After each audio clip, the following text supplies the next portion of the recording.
Hello, everyone. Charles Watts here. Welcome back to Inside Arsenal. It is Tuesday. I hope the day's going well, wherever you're watching or listening to this around the world. Thank you, as always, for joining me. Plenty to get stuck into today. We're going to talk a bit about internationals, which are due to start. So we're going to have some football to look forward to over the next week or so. Plenty of Arsenal involvement at that. We're going to talk about transfers, of course, because, well, what else is there to talk about at this stage of the season or pre-season or off-season, whatever it is you want to call it right now. So we're going to talk about Leroy Sane, Viktor Gyokeres, Juan Garcia, plenty of other stuff to get stuck into as well. Bryan Mbeumo, who you guys have been getting in touch, talking to me about, looks like he's off to Manchester United after what we spoke about yesterday. Arsenal rumoured to be one of the clubs interested for him. Apparently he has made his choice, according to David Ornstein, and is going to Manchester United, following on from Matthias Cunha.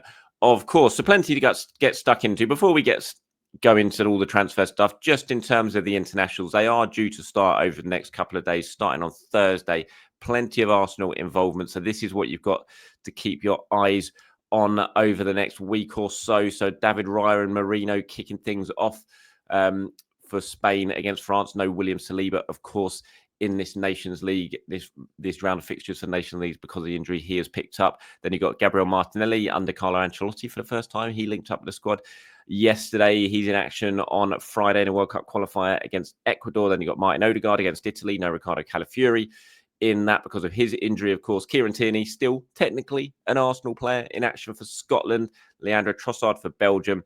And then you've got Kivior for Poland on Friday. Then England, you've got the three on Saturday: Rice, Lewis Skelly, and Bukayo Saka, of course, before Zinchenko completes it with Ukraine against Croatia. And then they repeat themselves all over again with one more round of fixtures after that. So we got those to keep an eye on. Fingers crossed for everyone getting through unscathed. Of course, I'm pretty sure Mikel Arteta and his coaching staff are going to be thinking exactly the same after the season that Arsenal have just had injuries-wise. The last thing we want now is anyone to pick anything up and be injured during the summer. So touch wood, nothing like that happens this time around. Right, let's talk about transfers, shall we? And we'll talk about Leroy Sane first of all. Now, he's been someone I've been discussing a bit on this show over the last fortnight or so. Obviously, he's in these contract talks with Bayern about extending. They have not come to an agreement yet. His agent's doing the rounds, speaking to various clubs, Tottenham, Arsenal, I imagine others as well. And there's bit of a momentum starting to build. You're beginning to see more and more reports. Saw it from Christian Falk yesterday saying that, Arsenal's talks with Sane are potentially serious. It is something they are really exploring.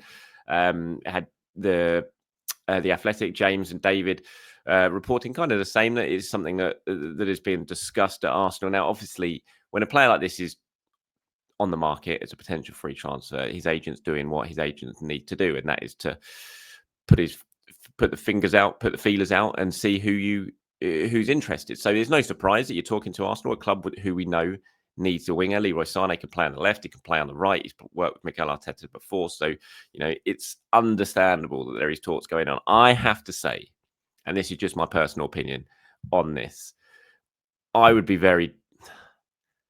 Is disappointed the right word with this?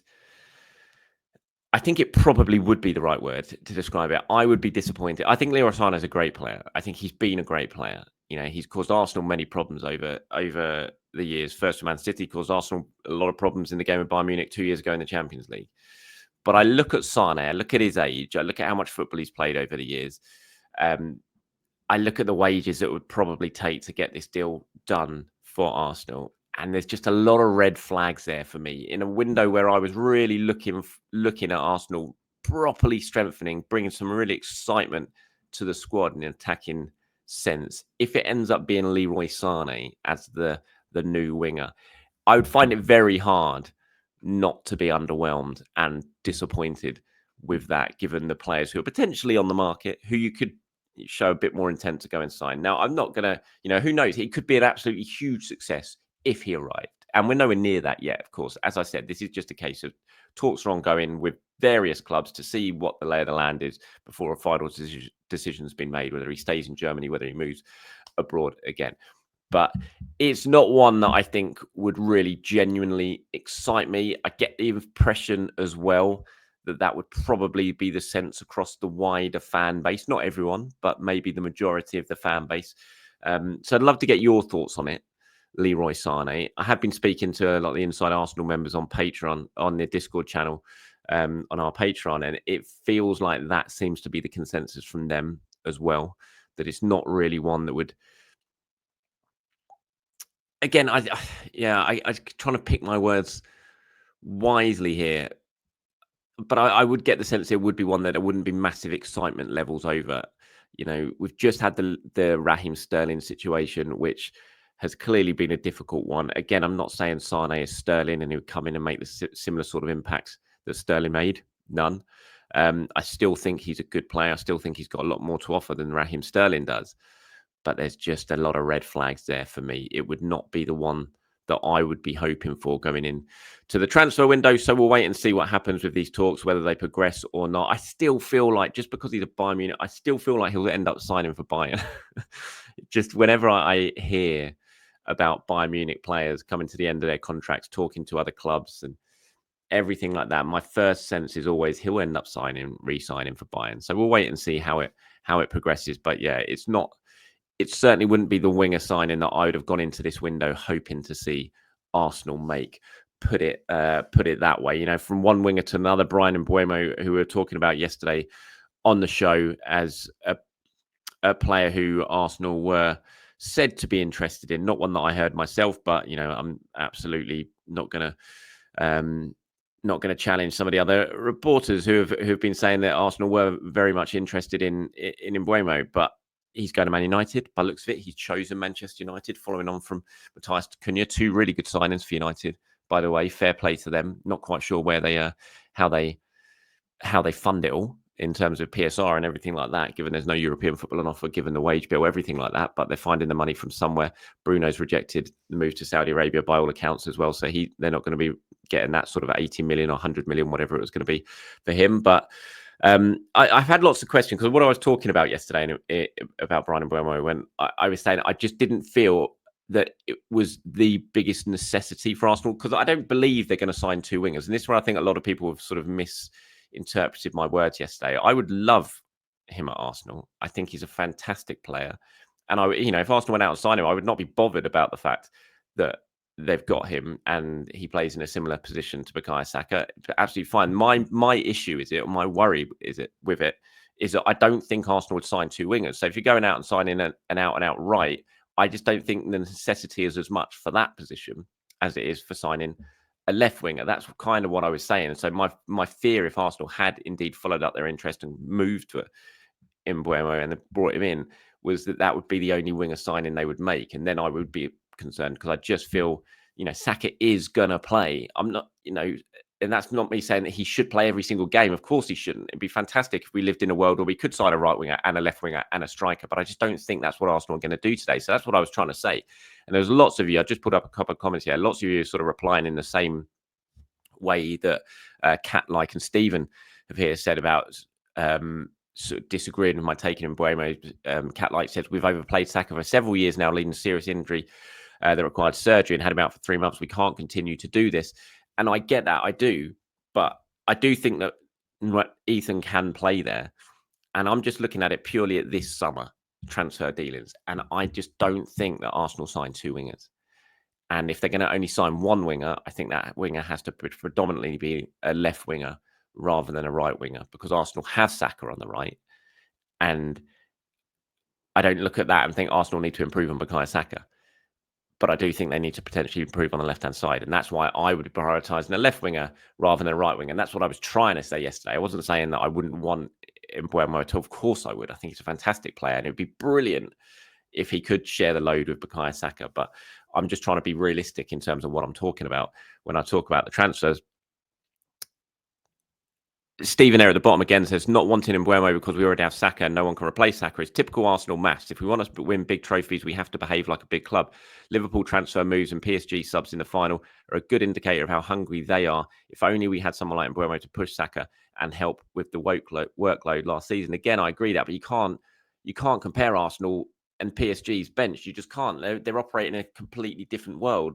PSG can sign Kolo Muani and then loan him out straight away when it's a failure. They can sign Gonzalo Ramos, and then it not work out and be fine with that and then just move him on potentially this summer because they can. They've got a wage bill that is double, but pretty much what Arsenal's is. It's the highest wage bill in the world. They've got unlimited resources. So PSG can do that. Arsenal just can't. And that's kind of what I'm saying, where I'm trying to be realistic in that I don't see this being a summer where Arsenal sign 2 wingers and a forward. I just don't see that happening. I see it being a summer where they sign 1 winger and a forward. And if they're only going to sign 1 winger, my view is it needs to be more of a left winger than it does a right winger. If you see what I was going to say, this is a brilliant one from Carpet Co. Says this is the difference between Arsenal and clubs that are serious about winning like PSG. PSG already had Bacola and Doué on the left. They still went for Kvaratskhelia in January. Meanwhile, according to Charles Watts, Arsenal shouldn't sign in Mbeumo simply because we already have Saka. That kind of thinking is exactly the problem. At a top club like Arsenal, no player should be a guaranteed start. A competition should be the norm, and frankly, Mbeumo is a better player and better finisher than Saka. If Saka were playing at Brentford, he wouldn't be putting up the same numbers Mbeumo is. I don't think Saka's finishing is going to get better. His currently level isn't good enough. Would be in the Champions League final if he didn't miss sitters against PSG, dived instead of Bayern, instead of finishing off a lovely move, get him competition. This journalist stealing a living. Thank you very much for that lovely measured words. Carpetco. Again, going back to the PSG, totally ignoring the rubbish you spouted at the bottom, by the way. Not about me stealing anything. I hope I'm not doing that, but if that's your opinion, then fair enough. You don't have to watch or listen. But Saka's not, Mbeumo is not better than Bukayo Saka. Come off it. It's just not right. So that's rubbish, frankly, as much as a good player as he is. But again, going on to the PSG sort of stuff, they're in a position where they can have Barcola and Doué and then go out and sign Kvaratskhelia. Arsenal aren't. They're just not. They can't do it. And so you can't use that as a comparison in my mind. I would love Arsenal to have that sort of money, but they don't. It's just not going to happen. And so you've got to pick your signings wisely and pick your priorities wisely. And all I'm saying is that left winger is more of a priority than right winger, in my mind, in my opinion. But again, thank you for your kind and measured words, Kopetko. Appreciate that, as always. Right, moving on to other bits and pieces transfer-wise. Viktor Gyokeres was talking to his mate on FaceTime yesterday. His mate, who's a former teammate, also an Arsenal fan, and he was saying to him, "Where are you going in the summer transfer window? Can you give us a hint? Is it Arsenal?" And he said, "Ha ha." This is Gyokeres' quote in reply. He says, "Ha ha, no, we will see. Nobody knows anything yet. I wish I had a more fun answer, but that's all I can say for now." And then his mate did carry on saying, "Soon text me when everything's signed and sorted with Arsenal." And Gyokeres just laughed again and said, yeah, sure. So not giving too much away, Viktor, because frankly, I'm not sure he will actually genuinely know where he's going to go yet this summer, whether it be Arsenal, whether it be anywhere else. I think with all the moves that we're seeing in the transfer window at the moment, and rival clubs are beginning to get business done now, and Arsenal still aren't. And you can sense the frustration growing. I think that just comes with the transfer window. You always have these times when you're sort of looking longingly a little bit at other clubs. Mbeumo is a great example. I think we could all look at that and think he would improve Arsenal's squad. And as much as, again, I don't think he has to be the priority this summer, when you see him going somewhere else, there is that little tint jealousy, isn't there, when you sort of look at it and think, that he could have been good for us. And we're seeing that with other players moving as well. And the longer this sort of thing drags on, we're still talking about Zubimendi, something we've kind of grown accustomed to for about half a year now. Gyokeres, Sesko, it's all, nothing seems to be moving on when it comes to Arsenal. So you can sense the frustration growing online and the comments and everything like that. And it's understandable.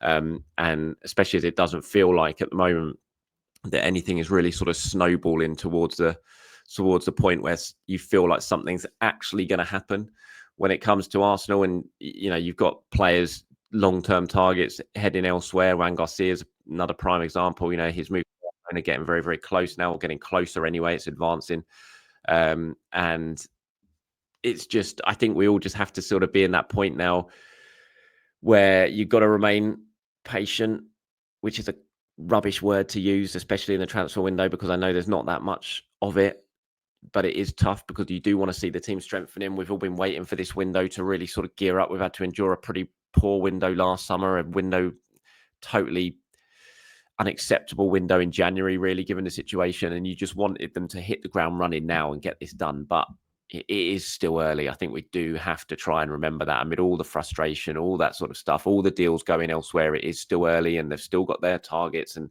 hopefully they will get these targets over the line. But Garcia doesn't seem like, and that one was going to be a really, really hard sell. And I think with Mbeumo as well, I think you have to, when you sort of get frustrated by it, I think you have to try and look at it a little bit of context. How do you sell Mbeumo a move to Arsenal if you even were going to try and sell a move to Arsenal to him? It's like, yeah, come in. Who plays in my position? Bukayo Saka. Okay then. It's a really hard sell, and with Garcia as well, it just became basically an impossible sell. Really, it's like how do you convince him to come into Arsenal? You've been goalkeeper of the season in Spain. You're wanted by Barcelona, who by all accounts are offering you first team football next season. So how do you convince him to come to Arsenal and be second choice to David Raya, who's just won the Golden Glove for the second season in a row and in the running for Arsenal's Player of the Season? It's just very, very difficult. And so I think you do need to sort of try and contextualize some of these deals as they do go through as well. It's what I'm trying to put through in my head anyway, is to try and quell the frustration of seeing people go elsewhere. Devon's got in touch. He says, Dear Charles, why is no one talking about Semenyo? He's clearly very underrated, both feet specialist, pacey young winger who can really help Arsenal's depth. I think quite a lot of people are talking about Semenyo. I would absolutely have Semenyo at Arsenal. It's going to be very interesting to see where he goes this summer. I still think Eze is my choice for the new wide man. The thing with Semenyo, he can play on both sides. He's got a really great ability to shoot and take shots on, which I think Arsenal need to add to their squad. I think they will when it comes to the striking, whether it be Gyokeres, whether it be Sesko, you're bringing in two decent ball strikers there, whoever it is you end up signing. Semenyo is someone who does take shots from distance, who will have a crack when there's an opportunity there. Like I said, he can play on the right, he can play on the left. And he's a good age. He's a big Arsenal fan as well. So not that really matters, but I think maybe it helps with a player coming in. It just gives them an added little incentive to do really, really well when you come to a club. So I think quite a lot of people, I'm seeing Semenyo mentioned an awful lot of times. I think maybe you're talking about why they're not actually sort of firm reports are Arsenal in for Semenyo. Can't answer that at this stage, but very interesting player who I think will move. Wouldn't surprise me if he ends up at Manchester United the way they're moving at the moment. But yeah, good player, Semenyo. I'd absolutely have him at Arsenal if the opportunity arose this summer. If you're talking about someone like Leroy Sane or Semenyo, who are you going to sign? For me, it would be Semenyo all day long. And that's kind of what I was trying to get at when I was talking about the red flags over Sane and why I'm not overly excited by that. There's different players on the market who you could go out and sign. I'd much rather Nico Williams came in, for example, than a Sane, but Semenyo as well, and Eze, those sort of players, go and get them rather than throwing a load of wages at an aging player who has been playing an awful lot of football, and there are some potential red flags there. That's my view. Anyway, let me know your view in the comments below. Always appreciate it, as always, even if you are saying that I'm stealing a living or whatever it was Cuphead was saying. Everyone has their own opinion. So yeah, thanks for watching, everyone. Anyway, that's it from me today. I'll be back tomorrow to do it all over again. Also going to have a show. We're going to have two shows for you tomorrow. One regular one in the morning. Then we're going to have one with Alex Kirtland talking about Zubimendi. Alex Kirtland, the Madrid-based ESPN reporter, also an Arsenal fan as well. So going to get good insight from him on Zubimendi and what he thinks he will bring and add to the Arsenal squad when that deal finally gets announced. So two shows for you tomorrow. Keep your eyes peeled for them. Until then, speak to you soon, everyone. Bye-bye.